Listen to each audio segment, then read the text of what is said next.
श्री स्वामी समर्थ. नर्मदे हर. सकाळचे 4 वाजलेले आहेत आणि आपण आपल्या उत्तरवाहिनी नर्मदा परिक्रमेला सुरुवात करीत आहोत. परिक्रमेची सुरुवात ही संकल्प करून करायची असते. आम्ही आमचा संकल्प पहाटे वासुदेव कुटीर आश्रमात केला. उत्तरवाहिनी नर्मदा परिक्रमा पार्ट 1 या व्हिडिओमध्ये सांगितल्याप्रमाणे आपली परिक्रमा आपण तिलकवाडा म्हणजेच नर्मदा मैयेच्या उत्तर तटाकरून करीत आहोत. मारुतीधाममधील श्री रामेश्वर महादेवांचे दर्शन घेऊन आपल्या परिक्रमेची सुरुवात झाली. बाजूलाच असलेल्या रामदास स्वामींनी स्थापन केलेल्या हनुमंतांचे दर्शन घेतले.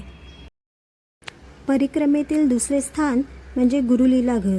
आपण येथे वासुदेवानंद सरस्वती स्वामी म्हणजेच टेंबे स्वामी महाराज यांचे दर्शन घेतले. आता आपण चंद्रेश्वर महादेव आणि नर्मदेश्वर महादेव मंदिरात आलो आहोत.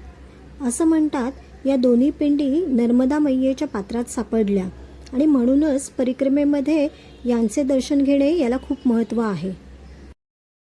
आता आपल्या परिक्रमेतील पुढचे स्थान हे श्री तिलकेश्वर महादेव मंदिर आहे.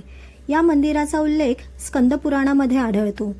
7ही युगांमध्ये येथे शिवलिंगाची आराधना केली गेली. प्रत्येक युगातील राजाने केलेल्या तपस्येनुसार शिवलिंगाला त्या राजाचे त्या युगात नाव देण्यात आले. 7व्या युगात तिलक राजाने तपस्या केली आणि म्हणूनच याला आता श्री तिलकेश्वर महादेव मंदिर म्हणतात. येथे शिवलिंगावर काळे आणि सफेद तीळ वाहिले जातात. नर्मदा मैया येथे आपल्या वडिलांचे म्हणजेच महादेवांचे दर्शन घेण्यासाठी उत्तर दिशेकडे प्रवाहित होते आणि म्हणूनच या मंदिराचे दोन्ही नर्मदा परिक्रमेमध्ये म्हणजेच मोठी आणि उत्तर वाहिनी मध्ये अतिशय महत्त्व आहे. आता आपण साक्षात नर्मदा मैयेच्या मंदिरात जाणार आहोत. हे मंदिर अतिशय प्राचीन आहे. ओम ह्रीं श्रीं नर्मदे नमः. परिक्रमे मार्गात आता आपण शंकर महाराजांच्या मठात जात आहोत. स्वामींचे दर्शन घेऊन आता आपण आपली परिक्रमा पुढे चालू करूया. मठामधून खाली जाणाऱ्या एका छोट्या रस्त्याने आपण या ब्रिजवर आलो आहोत.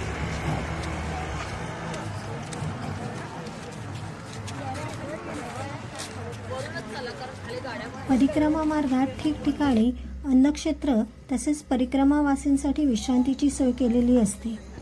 आपल्या परिक्रमेमध्ये पुढचे स्थान हे मणिनागेश्वर मंदिर आहे. ब्रह्ममुहूर्तावर चालू असलेल्या आपल्या या परिक्रमेमध्ये पॉझिटिव्ह वाईब बरोबरच अतिशय सुंदर असे नजारे आपल्याला पाहायला मिळतात. नर्मदे हर. आता आपण श्री मणिनागेश्वरांचे दर्शन घेऊया. श्री मणिनागेश्वर मंदिरातून आपण श्री कपिलेश्वर महादेव मंदिराकडे जाणार आहोत. हा मार्ग शेतातून जातो.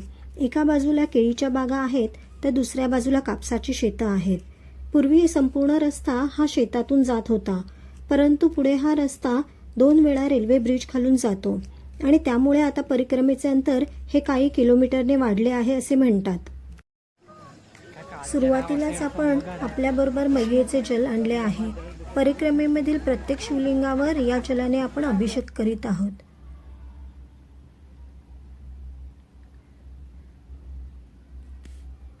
श्री कपिलेश्वर महादेव मंदिर हे कपिल मुनींच्या आश्रमात आहे.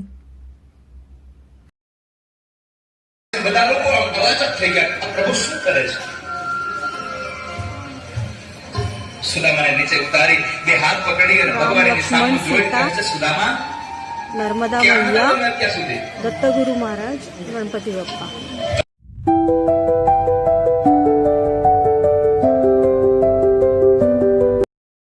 श्री कपिलेश्वर महादेवांचे दर्शन करून घेऊया. येथून पुढचा परिक्रमेचा टप्पा आपण नर्मदा मैयेच्या सहवासात करणार आहोत.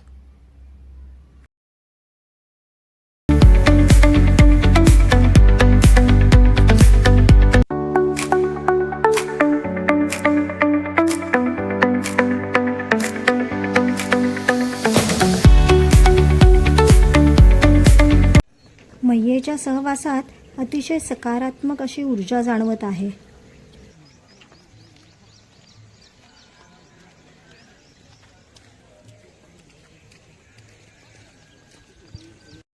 नर्मदा मैयेचे पाणी खूप स्वच्छ आणि नितळ आहे. या पाण्यातून आरपार खालचे मासे दिसत आहे. मासे सुद्धा बऱ्यापैकी मोठे आहेत.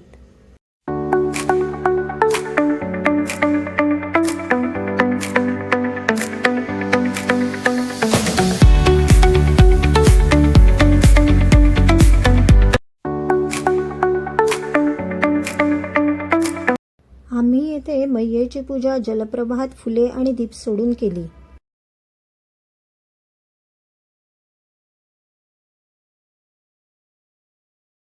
नर्मदे हर नर्मदे हर नर्मदे हर.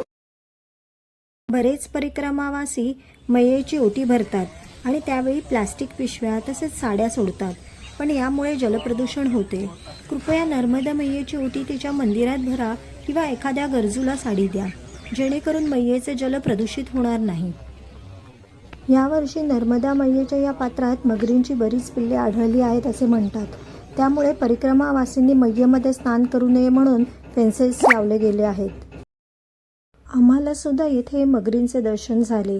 मगर हे नर्मदा मैयेचे वाहन आहे, त्यामुळे परिक्रमेमध्ये मगरींचे दर्शन होणे हे चांगले समजले जाते.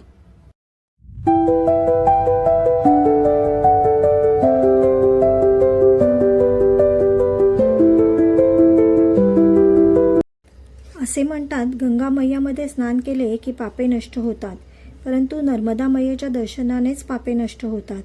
नर्मदे मैयेला महादेवांकडून असा वरदान मिळालेला आहे.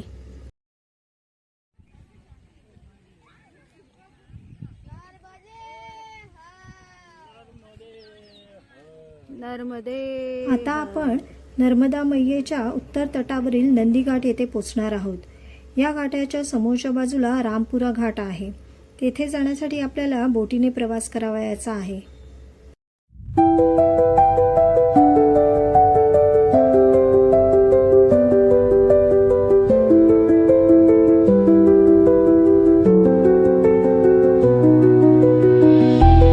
प्रशासनाने इथे सेल्फी पॉइंट बनवलेला आहे. तसेच इथे 12 शिवलिंगांचा देखावा केला आहे.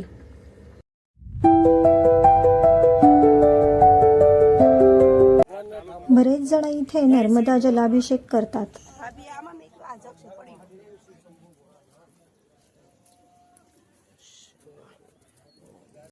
रामपुरा घाटावर जाण्यासाठी इथे आपण बोटीचे तिकीट्स काढले. प्रति माणसी तिकीट 50 रुपये आहे. जर तुम्ही सुट्टीच्या दिवशी किंवा वीकेंडला जाणार असाल तर यात्रेचे रजिस्ट्रेशन करणे आवश्यक आहे. रजिस्ट्रेशन ऑनलाईन करण्याची लिंक समोर दिली आहे. आता आपण बोटीने नर्मदा मैयेच्या दक्षिण तटावर जाणार आहोत.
बोटीच्या प्रवासात सुंदर नर्मदाष्टकाचे पठण झाले.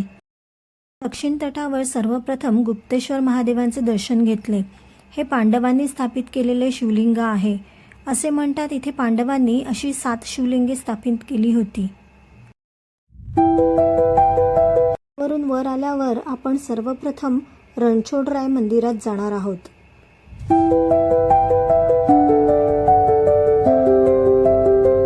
रणछोडराय मंदिराला दशावतार मंदिर असेही म्हणतात, कारण येथे श्रीकृष्णाच्या मूर्तीच्या आजूबाजूला संपूर्ण दशावतार कोरलेले आहेत.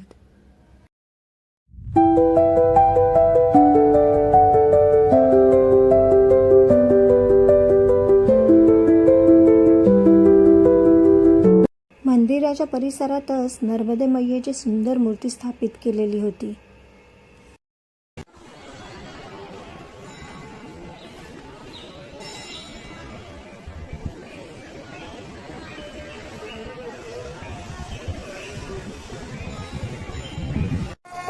काही कलाकार आपली कला सादर करीत होते.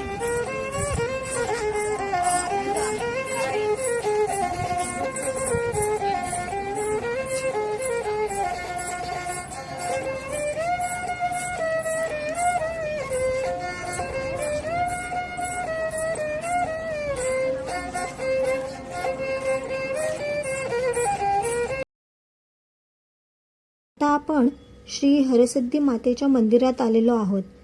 मातेचा आशीर्वाद घेऊन आपण आपली परिक्रमा आता पुढे सुरू केली. परिक्रमेच्या या टप्प्यात आपण श्री धनेश्वर महादेव आणि श्री लोकेश्वर महादेव मंदिरात जात आहोत. श्री धनेश्वर महादेवांचे शिवलिंग कुबेरांनी स्थापन केले आहे असे म्हणतात.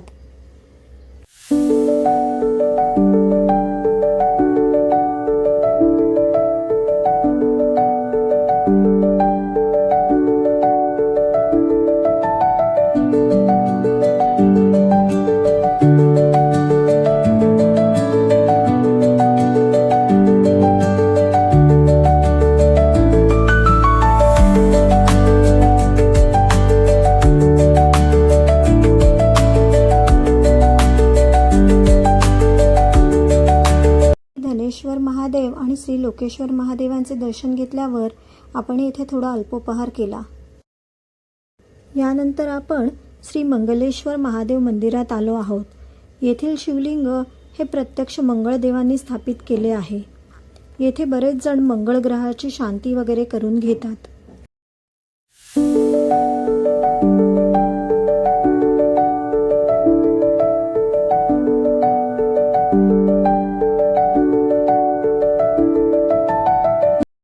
चला आता आपण श्री मंगलेश्वर महादेवांचे दर्शन घेऊया.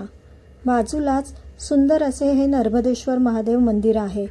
आपण येथेही जलाभिषेक केला.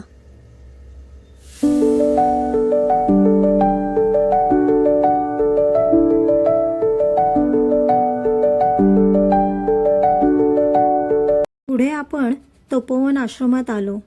अतिशय निसर्गरम्य असा हा आश्रम आहे. परिक्रमा मार्गात आपण आता श्री गोपालेश्वर महादेव मंदिरात जात आहोत. या मंदिराची अशी आख्यायिका आहे की येथील शिवलिंगाची आराधना केली असता निपुत्रिकांनाही संतान प्राप्ती होते.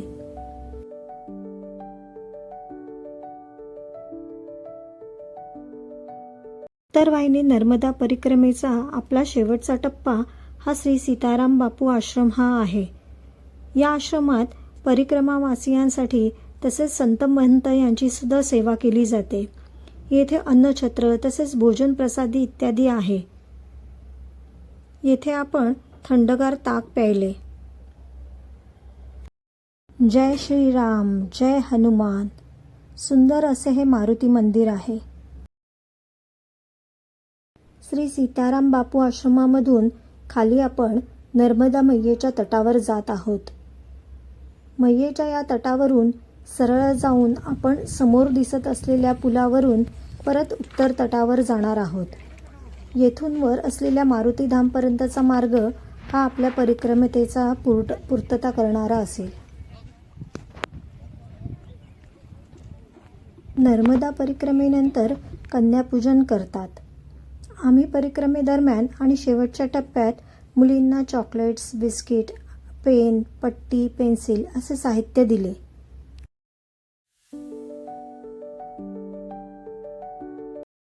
आपण आता या पुलावरून उत्तर तटावर म्हणजेच तिलकवाडा येथे जात आहोत.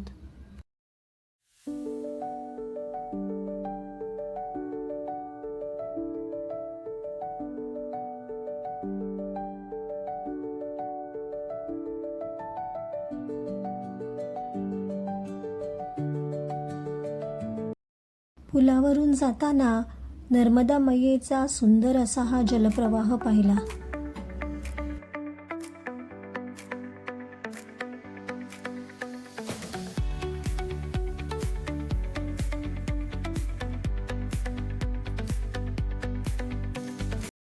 आणि अशा प्रकारे आपण परत उत्तर तटावर पोचलेलो आहोत.